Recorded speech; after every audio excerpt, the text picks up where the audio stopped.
안녕하십니까 여러분. 강명도TV 자유조선을 시작하겠습니다.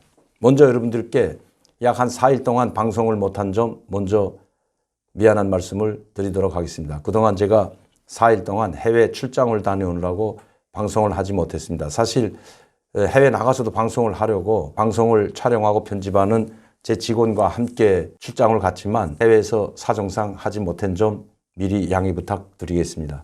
오늘은 최근에 북한에서 벌어지고 있는 이상한 일들에 대해서 말씀드리고자 합니다. 최근에 여러분들께 제가 해외 출장 가기 전에 말씀드렸던 김정은 몸이 안 좋고 지금 몸이 상당히 안 좋죠.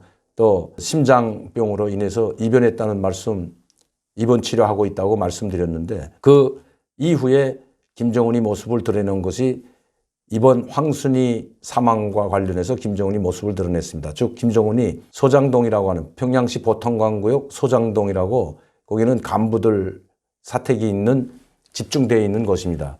간단히 말씀드리면 최덕신 장군이 전 장군이죠. 최덕신 전 장군이 살고 있던 동네가 바로 소장동이고 그 소장동이라는 간부들 사택 바로 앞쪽에 구락부 형태 북한에서는 소장 구락부라고 하는데 회관입니다. 마을 회관처럼. 그러나 간부들 마을 회관이기 때문에 우리처럼 이렇게 조그만 마을 회관이 아니라 아주 상당히 큰 규모입니다. 저도 거기에 몇 번 장례 때문에 들어갔는데 저희 할아버지 강양욱 부주석이 사망했을 때도 바로 그 소장 구락부에서 장례식을 치렀고 바로 그때 김일성과 김정일이 다 방문을 했던 기억을 하고 있습니다. 이런 소장 구락부는 간부들만 가는 말하자면 그 일반 간부도 아니고 뭐 당정위원회 정치구위원이라든가 후보위원이라든가 장관급도 저는 소장구락부에서 하는 걸 보지 못했습니다. 부총리 이상급 돼야만이 그 소장구락부에서 그 장례식을 치르는 아주 중요한 장소입니다. 또 소장구락부에서 장례를 치르게 되면 국장이라는 이름으로 장례를 치르고 거기에는 꼭 북한의 최고 지도자들이 항상 조문객으로 왔던 것이 바로 소장구락부임을 여러분들께 말씀드립니다. 그런데 그 소장구락부에 조문으로 왔던 그 김정은의 모습 여러분들도 봤을 겁니다.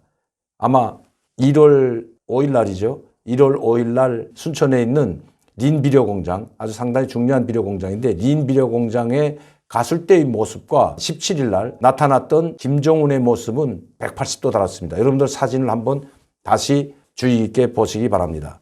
뒷배경에 이제 나오겠는데 사진을 보시면 머리를 숙이고 있는데 항상 머리를 숙이지 않아도 톡이 두 개 엄청나게 톡이 이 살이 많이 찌고 있었는데 머리를 숙였는데도 불구하고 톡이 별로 보이지 않습니다. 또 그리고 살이 많이 빠진 것을 볼 수가 있습니다.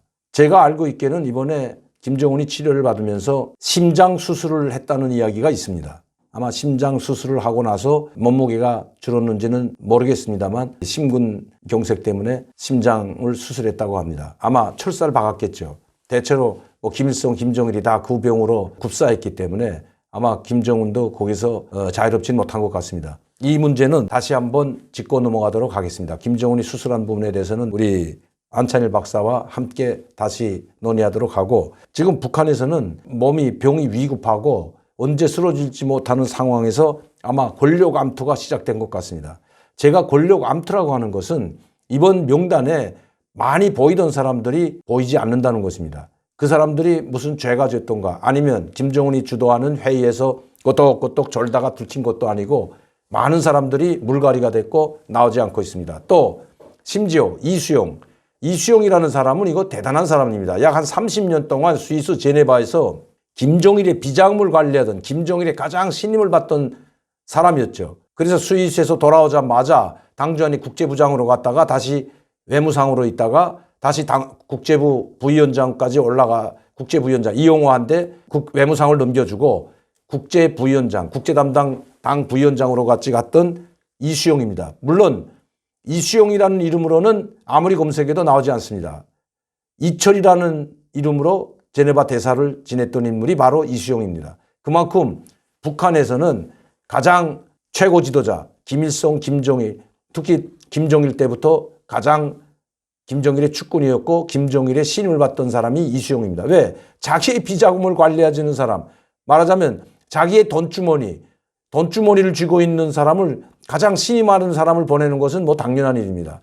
특히 삼식꽃이라는 곳에서는 옛날에 돈을 벌어서 굼이라든가 송이버섯 이런 외화벌이를 해가지고 돈을 저축하에 넣는 것이 바로 스위스 비밀 계좌였는데 그 비밀 계좌를 관리하던 사람이 바로 이철이라는 이름을 가졌던 이수용입니다. 그런데 최근에 이수용의 모습이 사라졌습니다. 또 이용호도 함께 사라졌습니다. 저는 1월 8일 김정은 자기 생일날에 초절하게 많은 사람들은 부르지 한 50여 명 정도의 최측근들을 불렀다고 했는데 그 자리에 이수용이가 없었다는 말씀을 드렸습니다. 그러나 그 자리에 이용호는 분명히 제가 있었다고 말씀을 드렸습니다. 그런데 이번에는 황순이 항일혁명 1세죠. 항일혁명 투사 1세인 이 황순이의 국가장의로 하는 그 장의 명단에 이수용도 이용호도 빠졌습니다. 그래서 지금 한간에서는 지금 많은 언론 뉴스에서는 이선권이 외무상으로 왔다 이런 이야기를 하고 있는데 불행하게도 국가장의위원회 명단에는 이선권이도 없습니다. 약 국가장의위원회 명단에 70명의 이름이 올랐는데 물론 여기에 빠질 수도 있어요. 뭐 다른 사정상 뭐 해외 출장을 갔다든지 하면 빠질 수도 있지만 이선권이 해외 출장 갔다는 모습은 보이지 않습니다. 또 이용호도 마찬가지고요. 그런데 이선권이도 보이지 않고 이용호도 이 이름에 없습니다. 제가 오늘 2번, 3번 확인했지만 없습니다. 김용철이는 있지만 김용철이는 김정은과 이설주 그리고 최룡해와 당 부위원장들이 함께 김정은과 조문갈 때 거기에 7번째로 명단에 올라 있습니다. 그리고 국가장의위원회 명단에도 김용철은 있습니다. 그렇다면 진짜 이선권이 이용호를 대신해서 김정은이가 외무상으로 앉혔을까요? 아니 외의 외자도 모르는 이 사람이 했다는 일은 군부에서 군사종전위원회 실무팀으로 나와 있던 군사종전위원회 판문점에 북한 측 판문점에 나와 있던 그 한 대좌부터 대좌로 시작했으니까 대좌였던 이선권입니다. 뭐 우리 회담에 여러 차례 나와 군사회담 할 때 많이 나왔기 때문에 우리 아는 분들은 대체로 알 겁니다. 김용철이도 군사종전위원회 북측 수석위원을 지냈던 사람이고 이선권이도 김용철이 밑에서 대좌로 있던 사람입니다. 그런데 외교라는 외자는 대외관계나 국제관계는 전혀 알짜 무식쟁이인데 총 차고 군사훈련을 하고 군부 협상의 팀에 있던 사람이 어떻게 외무상으로 갔을까? 많은 전문가들 말씀에는 다 일리가 있다고 봅니다. 그러나 제가 보는 견해는 조금 다릅니다. 아무리 김정은이 대미 강경 노선, 대남 강경 노선을 천명한다고 해도 외무상으로 이선권을 앉히게 되면 외무성에 있는 많은 외교관들, 전문 외교관 출신들이 어떻게 될까요? 물론 북한에서는 외무상이 누가 되든 상관이 없는 것은 맞습니다. 그건 정치인이기 때문에 우리도 마찬가지지만 북한도 장관이나 또 당 부위원장과 같은 당전의 정치위원 이런 사람들은 실무를 몰라도 됩니다. 그러나 외무성은 다릅니다. 이거는 국제관계를 다루는 부서이기 때문에 또 외교관계상 외교관례 이 모든 것을 총체적으로 관리하는 최고 책임자이기 때문에 알짜 무식쟁이가 가게 된다면 꼭두각시가 밖에 될 수가 없습니다. 여러분 꼭두각시로 앉혀 놓으려고 갔다면 저는 이해가 될 수 있지만 이것을 실제적으로 외무성 관리들을 관리하고 또 대외관계를 관장하는 총책임자로서는 적임자가 아니라는 것입니다. 단지 미국을 협박하고 압박하고 그리고 우리 한국을 압박하기 위해서 이선권을 외무상으로 앉혔다면 김정은은 큰 실수를 한다고 저는 생각합니다. 그렇게 되면 이선권과 최선희와 마찰이 생길 것은 분명합니다. 그래서 저는 과연 이선권이 외무상으로 갔을까? 만약시 이 외무상으로 갔다는 것이 사실이라면 북한 외무성과 북한 내부에서는 권력 암투가 시작되었다고도 볼 수가 있는 것입니다. 한때 김정일이 쓰러져서 3번 쓰러졌죠. 3번 만에 굽사했지만 김정은이 뇌졸중으로 쓰러진 적이 있었습니다. 김정일이 살아있을 당시 북한이 고난의 행군을 겪었죠. 그때 그때도 김정일이 상당히 몸이 많이 아팠기 때문에 또 고난의 행군이 겹치다 보고 많은 사람들이 굶어 죽는 이런 사태가 악화되자 선군 정치를 표방하고 모든 권력을 군대에 넘겼습니다. 그리고 군대 보고 너희들이 알아서 하라고 했습니다. 그래서 당내 가지고 있던 모든 외화벌이 기관 또 내각이 가지고 있던 모든 알짜 돈이 되는 모든 광산, 아연 광산이나 석탄, 무연탄 광산들을 다 군부가 통제하고 군부에 넘어갔죠. 또 모든 권력도 군부에 넘어갔습니다. 그리고 2005년 김정일이 첫 번째 뇌졸중이 일어났을 때에도 우리가 가장 잘 아는 바로 이용호죠. 이용호 총참모장. 아마 당정위원회 상무위원회 위원으로까지 올랐던 이용호 총참모장. 결국은 총살됐지만 아마 잘 아실 겁니다. 그 이용호 총참모장에게 모든 권한을 다 줬습니다. 군부. 이게 바로 선군 정치였고, 이용호 총참모장은 당정위원회 정치국 상무위원회 위원으로서 또 차수로서 엄청난 파워와 권력을 가지고 자기 마음대로 북한 정치를 다루었고, 당도 내각도 이 이용호 총참모장한테는 꼼짝도 하지 못했습니다. 당시 당정위원회 정치국 상무위원이 3명이었는데 김정일을 빼고요. 그게 바로 김용남 그리고 최용림, 이제 이용호 총참모장이었습니다. 이 3명이 당정위원회 정치국 상무위원이기 때문에 엄청난 권력을 가지고 있었죠. 그러나 최용림은 그때는 실세도 아니었고 바지 총리였으므로 모든 권력은 인민군대가 다 가져갔습니다. 왜? 김정일이 너무나도 몸이 불편하고 아프기 때문에, 그리고 그 소용돌이 북한의 어려움과 고난 이 모든 걸 극복해내려면 군대가 앞장서서 김정일을 지켜주지 않으면 안 되었다는 것을 잘 알고 있었기 때문에 모든 것을 군대에게, 그래서 그것이 바로 선군 정치였습니다. 그런데 지금 만약시 군부의 수장이었던 김용철과 또 이선건과 같은 김용철의 바로 팔다리라고 할 수 있는 이 사람이 외무상으로 갔다면 이미 군대의 모든 권력을 이관했다는 것밖에 되지 않습니다. 모든 권력을 또다시 군대에 이관할 수도 있다는 것입니다. 그렇게 된다면 북한은 끝없는 소용돌이에 빠지게 되고 북한 주민들의 불만은 최고조에 달하게 될 것입니다. 내각뿐만 아니라 외무성까지도 군부가 장악하고 군부에 있던 사람이 외무상을 한다면 그야말로 외무상에 오랫동안 수십 년 동안 근무하던 과장, 국장, 부상들은 아마 이선건이를 과연 외무상으로 받아들일까요? 앞에서는 받아들이겠죠. 왜?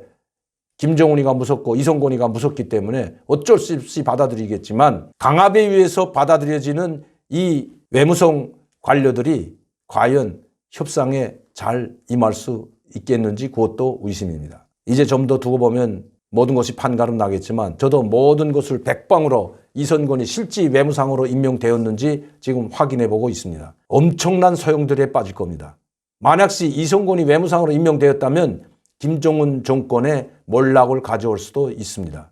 이제는 예전의 북한 주민들이 아닙니다. 또 1990년대 북한 주민들이 아니기 때문입니다. 그들은 지금의 북한 주민들의 골간을 이루는 사람들은 바로 90년대에 태어난 20대, 30대죠. 90년대에 태어난 청년들이 지금 줄을 이루고 있습니다. 모든 군대도 인민군 병사들도 이 사람들이 지금 군대에 나가서 주축을 이루고 있는데, 자, 이런 사람들이 주축을 이루면 이런 사람들은 당과 수령과 정부의 혜택을 전혀 받지 못한 세대들입니다. 장마당 세대라고도 하죠. 자기 아버지, 어머니가 자기들을 기르기 위해서 얼마나 희생과 대가를 치렀는지 너무나도 잘 알고 있는 세대들입니다. 통치하기가 힘듭니다. 그래서 김정은은 이번 당정위원회 전원에서 국가의 통제력이 상실했다는 말도 서슴지 않았는지 모릅니다. 그러면서 사상적으로 더 단련시키고 억제하지 않으면 나라가 어디로 갈지 모른다고 한탄했는지도 모릅니다. 권력 암투의 소용돌이에 빠지게 된다고 제가 말씀드렸는데 제가 실례를 하나 드리겠습니다. 한때 이용호 총참모장이 모든 권력을 휘두르면서 장성택 계열, 즉 당 계열을 짓밟은 적이 있었는데 그때 김정은이 힘을 빌려서 장성택이 이용호를 친 적이 있습니다. 이용호 세력을 모두 40여 명을 숙청하고 체포에 숙청하고 쳤죠. 그래서 모든 권력을 장성택이 잡는가 했지만 또다시 군부에 의해서 장성택이 지옥으로 떨어졌습니다. 숙청되는 것이 아니라 기관총으로 총살되는 지경에까지 이르렀습니다. 북한은 복수를 당하게 되면 반드시 그 집단이 또다시 복수를 합니다. 누구를 이용해서? 김정은 최고 지도자. 김정일이 때는 김정일이 최고 지도자의 마음을 사서 반드시 복수를 하는 그런 적이 한두 번이 아닙니다. 또 최근에 김원웅이 총살됐다는 이야기가 계속 뉴스를 통해서 보도를 했는데, 자, 김원웅이가 총살될 때도 김원웅이를 친 것이 바로 호위사령부입니다. 호위사령부가 김정은의 지시를 받고 김원웅이를 숙청했는데 반대로 김원웅이가 숙청되자 잠시 주춤했던 보위부가 국가보위부죠. 국가보위부가 또다시 김정은이 힘을 빌려서 호위사령부를 치는 일이 벌어졌다고 제가 말씀드린 적이 있습니다. 즉 허위사령부 정치위원이었던 사람을 체포해서 총살을 했고 그 허위사령부 정치위원 밑에 있던 외화보리 사장을 비롯한 6명의 장군과 대자들을 모두 처형했다는 소식을 제가 전해드린 바 있는데, 이처럼 북한은 권력 암투가 상당히 오래전부터 이런 권력 암투가 진행되어 왔던 것이 사실입니다. 그때마다 최고 지도자가 권력이 약화되거나 통치력이 약화될 때 이런 현상이 일어납니다. 특히 김정일이가 병에 앓던지 아니면 몸이 안 좋아서 통치력이 약화됐을 때 이런 사건이 벌어졌고, 또 김정은도 지금 통치력이 약화됐을 때 이용호 세력과 장성택 세력이 서로 싸움이 벌어졌던 것은 김정은이가 나이가 어리고 자기 세력이 없었기 때문에 두 사람에 의해서 휘둘렸기 때문입니다. 그러나 그 두 사람 결국은 복수의 복수를 불러 다 총살되는 지경에 이르렀던 겁니다.